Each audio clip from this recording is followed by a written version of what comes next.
And the Surgeon General's call for a warning label on social media is based on what many call a mental health crisis, not only across U.S., but also here in North Carolina. According to the United Health Foundation, here in NC, more than 70% of children with a mental health disorder do not receive treatment. Surgeon General Vivek Murthy's initiative isn't the only one in the works. Our Merritt Morgan spoke to the United Health Foundation about another initiative, the fact that the foundation and ECU's telepsychiatry program are doing to combat the issue.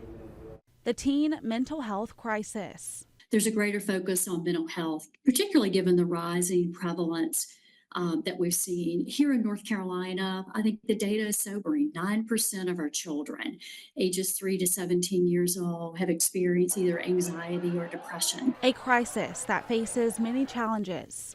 And some of the challenges that we're seeing, again, nationally and in North Carolina, is that there continues to be a stigma attached to even having open dialogue and open discussion about mental health.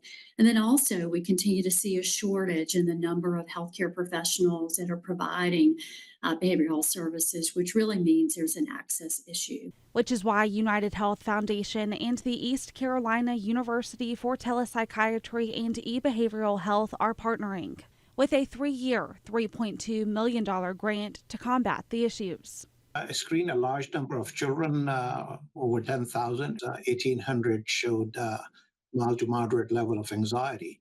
So beyond the screening, we are providing services, both therapy and child psychiatry services, to address mental health issues in teens sooner rather than later. Most of the mental disorders start early.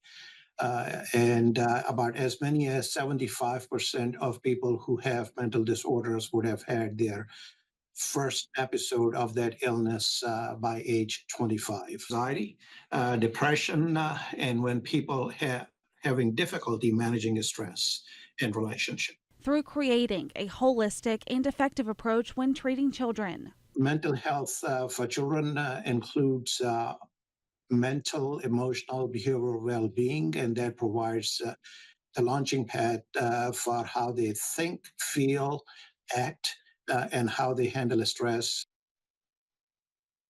Dr. Saeed and Bachman say it's vital for those dealing with mental health challenges to reach out to their healthcare provider or call the 988 mental health crisis hotline.